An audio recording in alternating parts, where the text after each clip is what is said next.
Dağlardan gelir sesin ay vətən, küləklər oxuyur adını hərdən. Torpağın qoxusu canıma dərman, səninlə nəfəsim Azərbaycan. Araz axar sakit danışar sirrini, köksündə gizləyər millik dərdini. Yolların çağırar öz övladını, kucağın istəyər Azərbaycan.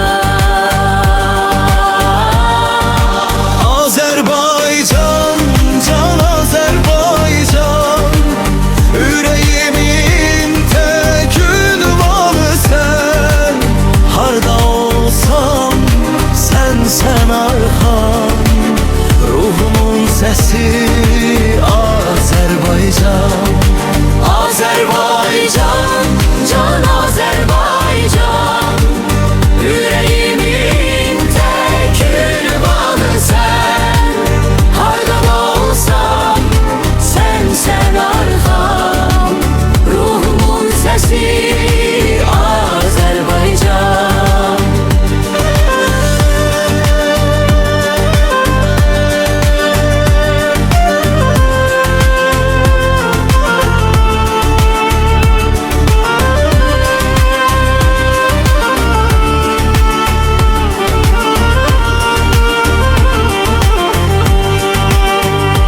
Qarabağ dağında açar bir çiçək, şəhidlərin ruhu göylərə yüksələr.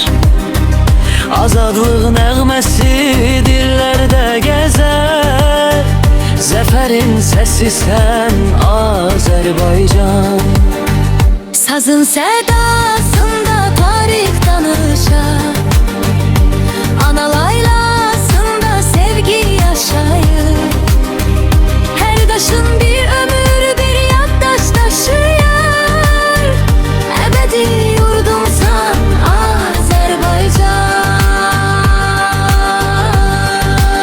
Azərbaycan, can Azərbaycan, ürəyimin tək ünvanı sən. Harda olsam sənsən arxam, ruhumun səsi Azərbaycan.